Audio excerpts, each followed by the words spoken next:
आज के क्लास में हम पढ़ेंगे सांख्यिकी। सांख्यिकी से बहुत सारे क्वेश्चंस पूछे जाते हैं, इससे भी चैप्टर से आज हम सांख्यिकी पढ़ेंगे।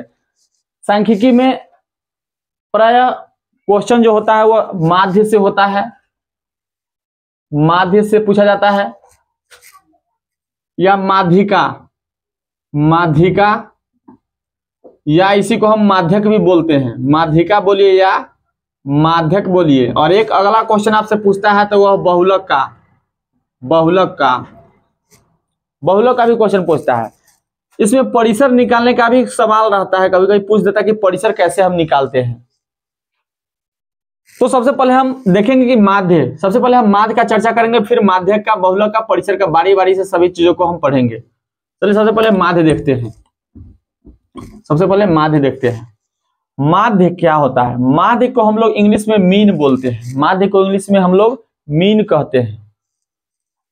MEAN, मीन स्पेलिंग होता है। मीन मतलब होता है माध्य। ए नंबर में हम लिखे हैं कि अवगीकृत आंकड़ों का माध्य। हम आंकड़ों का माध्य कैसे निकालेंगे, इसका क्या फॉर्मूला हो सकता है? तो माध्य का जो फॉर्मूला होता है, प्रेक्षणों का योग बट्टे प्रेक्षणों की संख्या, प्रेक्षणों का योग बट्टे प्रेक्षणों की संख्या बराबर आंकड़ों का योग बट्टे आंकड़ों की संख्या। यानी आप प्रेक्षणों का योग बोलिए, प्रेक्षणों की संख्या, या आंकड़ों का योग या आंकड़ों की संख्या। यानी कहने का मतलब यह है कि अगर कोई भी संख्या हम 2, 3, 4, 5, 6 और कोई भी संख्या देते हैं और इसको कहता है कि माध्य निकालने के लिए, तो हम क्या करेंगे, इस सभी संख्याओं को आपस में हम जोड़ेंगे। क्योंकि योग का मतलब क्या होता है, तो जोड़ होता है। यहाँ देखिए प्रेक्षणों का योग, इसका मतलब योग, योग का मतलब होता है जोड़। और हम जानते हैं कि अंतर का मतलब होता है घटाव। जहां पर भी योग रहेगा उसका मतलब जोड़ होता है। यानी प्रेक्षणों का योग कहता है तो सभी संख्या को हम जोड़ेंगे। नीचे कहता है प्रेक्षणों की संख्या, यानी कुल कितने संख्या है उसको हम जोड़ के लिख देंगे। जहां योग रहेगा वहां जोड़ का काम करेंगे, जहां अंतर लिखेगा वहां हम लोग घटाव का काम करेंगे। घटाव, अंतर का मतलब होता है घटाव। जहां पर भी अगर गुणनफल लिख दे, गुणनफल, गुणनफल, इसका मतलब हम गुना का काम करेंगे, गुना का काम करेंगे। गुना का सिंबल ये होता है, गुना काम करेंगे। तो योग का मतलब जोड़ होता है, अंतर का मतलब घटाव होता है और गुणनफल का मतलब गुना होता है।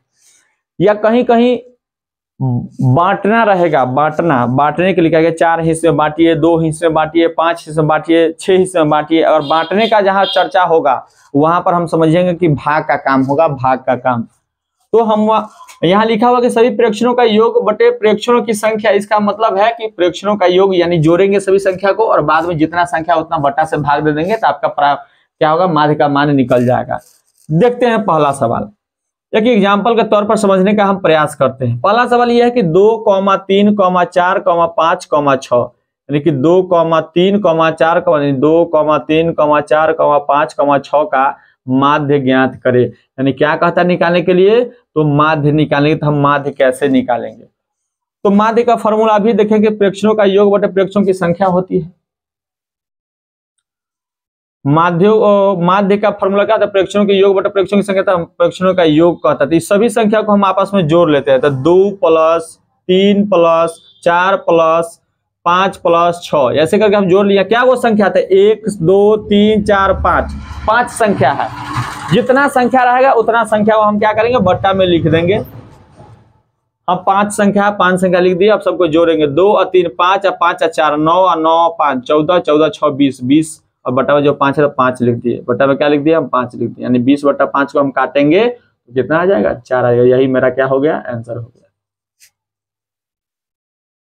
आगे सवाल, कोई कोई क्वेश्चन ऐसा भी रहता है कि वर्गीकृत आंकड़ों का माध्य क्या होता है। तो वर्गीकृत आंकड़ों का जो माध्य निकालने के लिए पूछा तो वहां पर 3 तरीका का क्वेश्चन आ सकता है। एक प्रत्यक्ष विधि भी हो सकता है, एक कल्पित माध्य विधि भी हो सकता है और एक पग विचलन विधि भी हो सकता है। यानी कल्पित माध्य विधि और एक पग विचलन विधि। तो सबसे पहले प्रत्यक्ष विधि देखेंगे कि माध्य का जो फॉर्मूला होता है वह होता है सिग्मा fx बटे सिग्मा f। प्रत्यक्ष विधि में होता है फॉर्मूला कि सिग्मा fx बटे सिग्मा f। कल्पित माध्य विधि में जो होता है फॉर्मूला वो होता है वो a प्लस a है, 9 नहीं इसको बोलेंगे हम, a बोलेंगे, a plus sigma F I D I बटे सिग्मा एफ आई। आपको ये sir E D E X I क्या है, एफ आई क्या है, ये सब क्या होता है? तो यहां देखिए हम जहां ए का मान लिख दिए कि कल्पित माध्य होता है, कल्पित का मतलब होता है मानना, कल्पना करना, और डी का जो मान होता है वो एक्स आई माइनस ए होता है, फॉर्मूला होता है। तो इस तरह से यहाँ पे हम देख लिए हैं क्या होता है। यहाँ पे कल्पित माध्य विधि समझ गए कि आप यहाँ पर ये होता है। आगे पग विचलन विधि क्या होता है? पग विचलन विधि क्या होता है? तो पग विचलन विधि होता है कि माध्य बराबर होता है कि A plus sigma F I U I बटे सिग्मा एफ आई गुने एच होता है। जहां हम देखेंगे कि ए का मान क्या है, तो कल्पित माध्य हम पहले ही जान गए कि ए का मान होता है कल्पित माध्य, यहाँ पर भी ए बराबर कल्पित माध्य है। यू आई का मान क्या होता है कि एक्स आई माइनस ए बटे एच, यू आई का मान क्या होता है एक्स आई माइनस ए बटे एच। और एच का एच किसको बोलेंगे? तो वर्ग अंतराल की लंबाई, एच का मतलब होता है वर्ग अंतराल की लंबाई। तो इस तरीके से हम माध्य का सभी फॉर्मूला को देख लिए और माध्य को कैसे हम निकालते थे एक एग्जाम्पल के माध्यम से भी हम क्या कर गए, समझ गए। अब हम आगे देखेंगे कि माध्यक, अब हम आगे देखेंगे कि माध्यक या माध्यिका कैसे निकालते हैं। तो देखते हैं, जिसको स्क्रीनशॉट लेना है स्क्रीनशॉट ले ले। अब हम देखेंगे माध्यक, माध्यिका या माध्यक, माध्यिका या माध्यक, माध्यिका या माध्यक को हम लोग मीडियन बोलते हैं, मीडियन, इसका स्पेलिंग होता है MEDIAN, मीडियन। सबसे पहले अवगीकृत आंकड़ों का माध्यक क्या होगा? तो इसका अगर माध्यक अगर निकालना रहेगा, देखिए ऑब्जेक्टिव में इस टाइप का क्वेश्चन आपसे बहुत बार पूछता है ऑब्जेक्टिव में।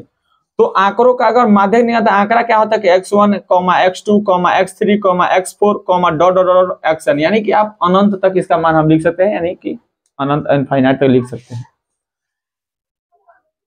यदि एक नंबर में है कि यदि अगर n बराबर विषम संख्या हो, अगर मान संख्या का क्या हो, विषम हो, तब क्या होगा? अगर मान संख्या क्या हो, विषम हो, तो क्या होगा? तो उसका माध्यक का जो फॉर्मूला होता है वो होता है n+1/2, n+1/2 वे प्रेक्षणों का मान। यानी कि जब माध्यक का जो मान अगर विषम संख्या होगा तो उसका फॉर्मूला होगा n+1/2 वे प्रेक्षणों का क्या होगा, मान होगा। लेकिन जब सम संख्या होगा तब क्या होगा? लेकिन जब n बराबर सम संख्या होगा तब मान क्या होगा? तब माध्यक का मान होगा n/2 वे, और या n/2 + 1 वे प्रेक्षणों के मानों का माध्य। इसका मतलब ये हुआ कि n/2 का मतलब होता है कि कुल संख्या कितना है। पहले हम संख्या को गिनेंगे, सम संख्या और विषम संख्या यहाँ पर है फॉर्मूला में दिया हुआ। अब सम संख्या होता क्या है, विषम संख्या क्या होता है, पहले जानने का प्रयास करेंगे।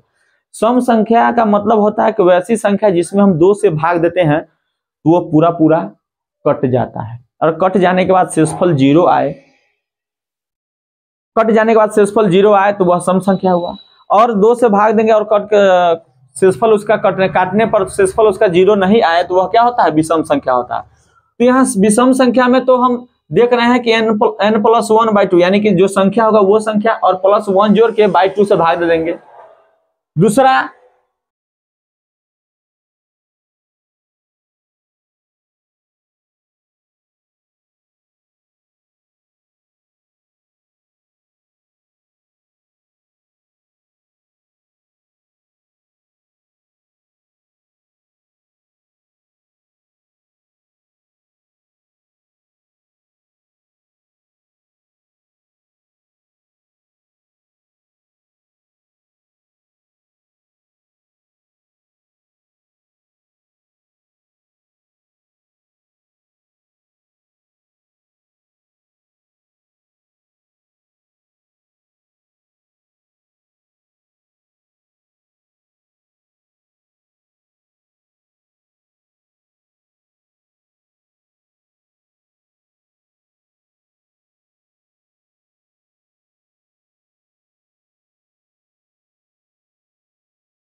अब बहुलक देखते हैं।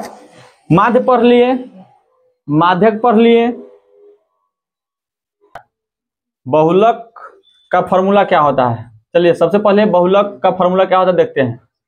प्रेक्षणों का वह मान जो सबसे अधिक बार आता है।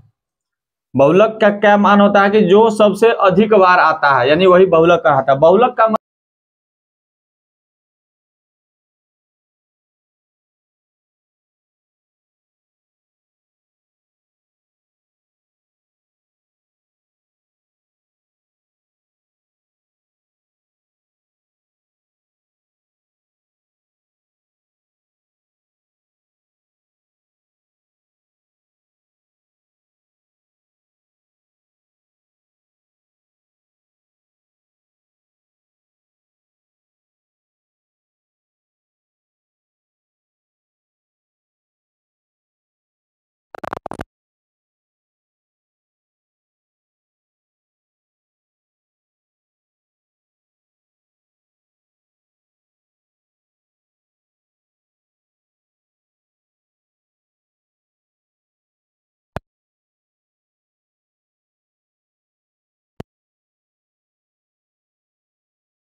बहुलक का मान जो होगा वो आपका 2 हो जाएगा, 2 हो जाएगा। इसका मतलब ऐसे ही क्वेश्चन आपसे रहेगा, यानी जो सबसे ज्यादा बार संख्या आएगा वही आपका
पांच का अंतर, यानी 10 और 20 में कितना का अंतर है? तो 10 का अंतर है। इसका मतलब यानी माप इसमें 10 हो जाएगा, हम इसमें 5 माप, क्योंकि 5 से 10 कितना बड़ा है तो 5 बार बड़ा है, 10 से 20 कितना बड़ा है तो 10 बार, यही आपका क्या हो जाएगा? 1 माप हो जाएगा। तो इस तरीके से आप बहुलक का मान क्या कर सकते हैं? निकाल सकते हैं। इस तरीके से बहुलक का मान निकाल सकते हैं। तो संभवतः हम कोशिश करते हैं कि आपको माध्यक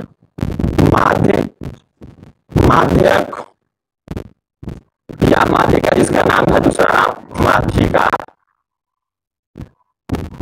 या बहुलक, बहुलक समझ में आ गया होगा, समझ में आ गया होगा।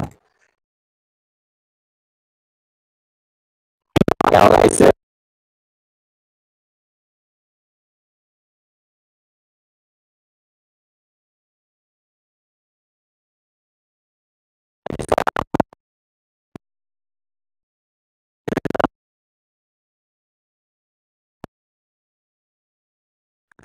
क्या करेंगे? उच्च सीमा और निम्न सीमा को देखेंगे, निम्न सीमा और उच्च सीमा को देखेंगे, यानी कि उच्च सीमा में से निम्न सीमा को घटाएंगे, यानी बड़ी संख्या में छोटी संख्या घटा देंगे और बाई 2 से भाग दे देंगे, तो वही आपका क्या हो जाएगा? तो परिसर हो जाएगा। तो कभी कभी परिसर भी आपके एग्जाम में पूछ लेता है, तो परिसर